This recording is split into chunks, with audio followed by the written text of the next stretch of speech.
Cypress Development Corp. is developing a world-class lithium resource in the heart of Clayton Valley, Nevada. The size of the resource makes the Clayton Valley project a premier asset with the potential to impact the future of lithium supply. Cypress Development Corp. trades on the TSX Venture Exchange, symbol CYP, the OTCQB, symbol CYDVF, and on Frankfurt, symbol C1Z1. For more information, please visit our website, cypressdevelopmentcorp.com.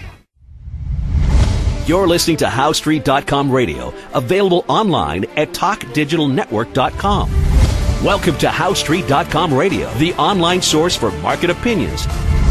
Here is Jim Goddard. My guest is Steve Saretsky. He's a Vancouver-based realtor that you can find online at stevesaretsky.com or on Twitter at Steve Saretsky. Welcome back to the show, Steve. Yeah, thanks for having me on. Steve, what's the latest on the inventory in the Lower Mainland? Inventory levels are pretty tight. In the detached housing market, single family across Greater Vancouver, you have, for the month of June, you had, near multi-decade lows in inventory levels. So I think that's kind of a huge driver behind the multiple offer situation that people are hearing about. So basically, kind of premise this for people, what happened was you had a situation where we had, January, February, March, was fairly active, busy market. We're seeing the market kind of heat up. And so we had kind of low inventory to begin with, and then COVID happened. And so, the April and May basically shut down, people staying at home, quarantining, so to speak, and so nobody was obviously listing their house for sale. So when the market did resume in May and June, there really wasn't a whole lot of inventory to pick through for those buyers that were in the market. So kind of starting from a very low base here and slowly starting to see some inventory come online, which should help ease some of the issues. Are you seeing pent-up demand in real estate due to a non-existent spring market? I think there was some pent-up demand, obviously from April and May. I mean, sales collapsed to record lows. So obviously to see whatever it was, an 80% jump in June was partially a result of people not being able to purchase in April and May, which is historically the two busiest selling seasons in the Greater Vancouver real estate market. So I guess from that aspect, yes, you could say that there was some pent-up demand from those several months. And that's, again, so some of that demand trying to find a home, obviously amidst very low inventory levels, did create some situations where you were seeing multiple offers and some bidding wars for certain product. So what side of the real estate market's doing the best right now, for people to be buying or for people to be selling?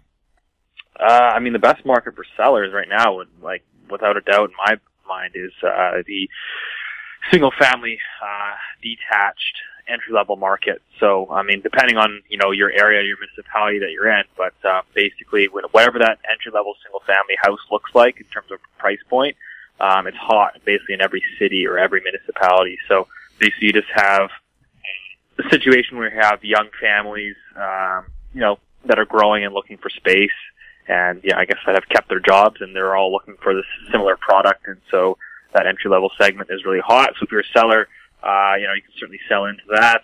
As a buyer, I guess the biggest discounts you're seeing and probably the softest segment of the market would be downtown condos. I think you're seeing, investors are not very active right now, and, you're seeing listings, outpace sales by quite a bit. So, seems to be a bit of a COVID movement where people are, kind of moving away from the expensive downtown core, smaller spaces, and moving out to the suburbs for larger areas. In 1981-82, high interest rates destroyed the economy. The real estate market brought in a deep recession. What damage could the lockdowns of 2020 do to the economy and the real estate market? Well, I think the big thing is obviously the unemployment levels, which I think today officially sit at around 12.5% by official metrics. So certainly a really high number. That's going to be an issue moving forward, but I think right now we've kind of papered over a lot of the pain through mortgage deferrals and through, CERB payment checks and through wage subsidies, in these businesses. So that's kind of helped, again, paper over a lot of the pain, but obviously, it remains to be seen how long these policies will actually be in place for, and then what the economy looks like as these policies start to kind of ease up. I suspect anyways, at least on the mortgage deferral side, you can't defer those things forever. So that's when I think some of these, we'll start to get maybe some more clarity. We'll have more with Steve Saretsky right after this. Media recognition from Bloomberg, Reuters, recycling trade publications, patented process for 100% recovery of critical metals, including cobalt, lithium, nickel, manganese, aluminum. American Manganese is focused on recycling lithium-ion batteries for electric vehicles. American Manganese trades on the TSX Venture, AMY, the US, AMYZF, and Frankfurt 2AM. For more information, visit AmericanManganeseInc.com or phone me, Larry Ray, at 778-574-4444. Avon Resources Limited is a gold exploration company with significant projects in British Columbia and the Yukon. Trading on the TSX Venture Exchange, symbol ABN, and the OTCQB, symbol ABNAF. Surrounded by world-class gold deposits and mines, Avon's 23,000 hectares Forest Kerr Gold Project is located in the heart of the Golden Triangle in northwestern BC. For more information, visit us at avonresources.com. Welcome back. We're speaking with Steve Saretsky. Steve, when deferred mortgages end, are we likely to see inventory grow because people are desperate? I think it's like the rational, logical conclusion. I think that's, I think that makes the most sense in my opinion. But obviously, as we've seen so far, the real estate market has surprised thus far in the first 4 months here into a lockdown. I think people would be probably pretty surprised if you told them at the beginning of COVID that people would be engaging in multiple offers for, $2 million homes. That's probably not something that we saw coming. I think that, rationally, I do believe that we will see an increase in inventory. We will see an increase in the number of foreclosed homes coming onto the market, probably more so in 2021 than in 2020. So I think logically that makes sense, but we'll have to wait and see. Are the banks really reluctant to pull the trigger on foreclosing a mortgage? Do they do their best to make sure you stay in your home? Yeah, I think that's the key difference, I think, in Canada versus the U.S. I mean, Canada here, you basically have 5 banks controlling the entire market. So, they're very friendly working with, late borrowers. So basically what happens here is you miss your first payment, maybe they give you a call, miss the second payment, they'll start working with you. You miss the third payment in a row, that's usually when they'll start the court order process. And at least in BC, you then go to court, which takes even more time. Then the courts will usually allow the homeowner to list their home on the market, try to get a price that they want to sell at. The banks will give them several months to do that, and then if that doesn't pan out, if the seller can't sell their home, then the bank can take over and actually, do a forced court-ordered sale on their end. So it's a very long, drawn-out process, and it's very, very much more beneficial towards the borrower than it is for the lender. Will people have to sell as the recession continues? I don't know. I think it depends on a lot of factors. Obviously, I think mortgage deferrals expiring is going to create some forced selling. Who knows what happens with the investor base? If prices come off, do they get scared? Do they get nervous? I don't know. That remains to be seen. But certainly right now, I think that what we're seeing is, again, tightness in that single family market. So, we'll have to wait and see. What are foreign owners and buyers doing? I don't know if they'd say there's a whole lot of foreign purchasing activity in the market right now. Again, that was more of a 2015, 2016 story. We're seeing some increases in, Hong Kong purchases, expats moving back kind of thing. I wouldn't say it's enough to move the needle and move the market, but there's certainly an increase there. But, for the most part, I think that sort of activity remains relatively subdued. We're still seeing condo towers being built. What are we hearing from home builders? I think that they've pulled back significantly, launching pre-sales, that those numbers have slowed down. New land acquisitions are off significantly as well.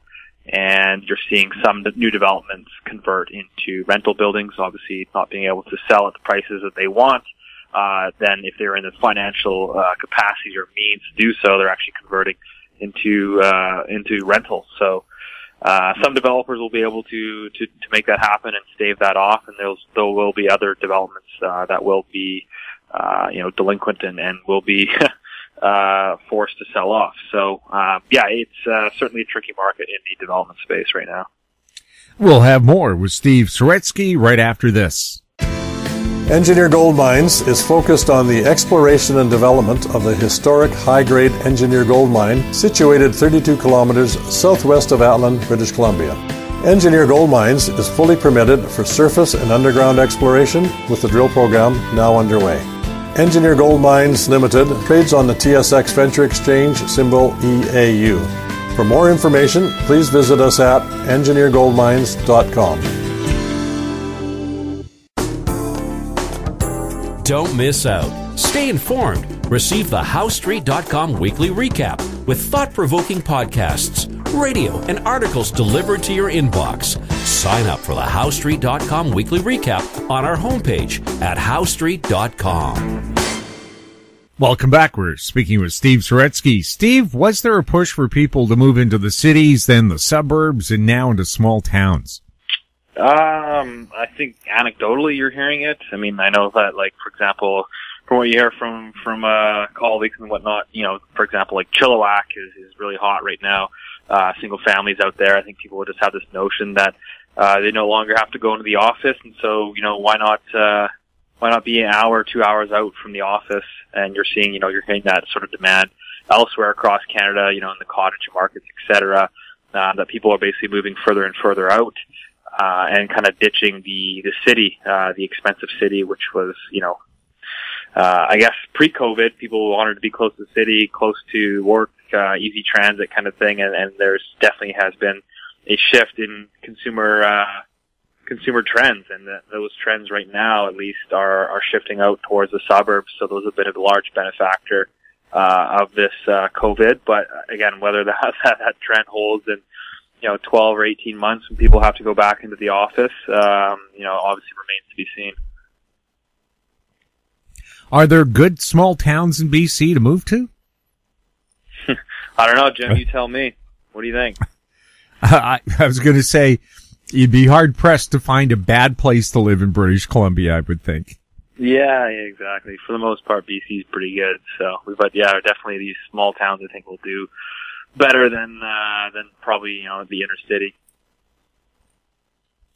People have concerns about pandemics and civil unrest. Where do you think the safest places to live in BC are going to be? I don't know. Gated community, if you can find one. I don't know. I don't know. I think BC in general is pretty safe, so I wouldn't be too worried. But certainly, farmland looks pretty appealing. A big plot of land, maybe a little further out. But yeah, I definitely think that given what's happening in the labor market and the growing sort of wealth gap and inequality, I think that you will see more disgruntled people and certainly more sort of protesting and social unrest. I think is a pretty obvious trend. What are the lockdowns doing to office space? Not entirely my area of focus, but I think anecdotally you're hearing from people that, brokers in that space, that it is a pretty challenged market right now.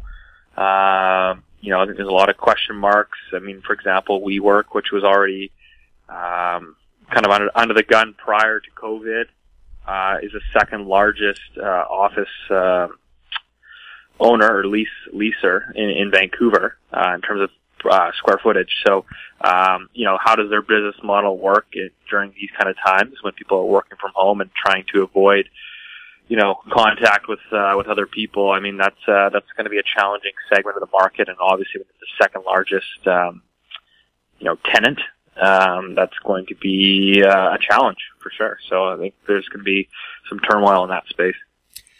Government aid programs like CERB, are they incentivizing people not to work? I mean, I think so.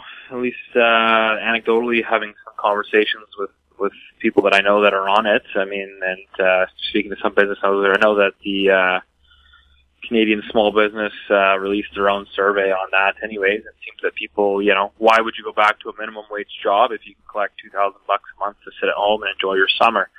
Particularly a beautiful summer in BC. So I think that there's not a whole lot of incentive for people to go back to low-paying jobs when you can collect $2,000 a month. So that'll be interesting to see what they do with that program. Obviously, it was needed early on to fill the void, but I don't think you can keep people on that forever. Steve, how can people follow you and contact you and get more information about you? Social media, pretty active on Twitter at Steve Saretsky, or if you want to reach out, have any questions, etc., best to reach me by email, steve@stevesaretsky.com. Steve, thank you so much for being on the show. My pleasure, Jim. Thanks for having me on. My guest has been Vancouver-based realtor Steve Saretsky, online at stevesaretsky.com and on Twitter at Steve Saretsky. If you have any questions for Steve or any of our other guests, you can send them to info@housestreet.com. Our YouTube channel is Talk Digital Network. Find us on Twitter at House Street. We're also on Facebook. I'm Jim Goddard. Thank you for listening. Comments made on HowStreet.com radio are an expression of opinion only and should not be construed in any matter whatsoever as recommendations to buy or sell any financial instrument at any time. Available online at TalkDigitalNetwork.com. HowStreet.com radio is a production of House Street Media Incorporated.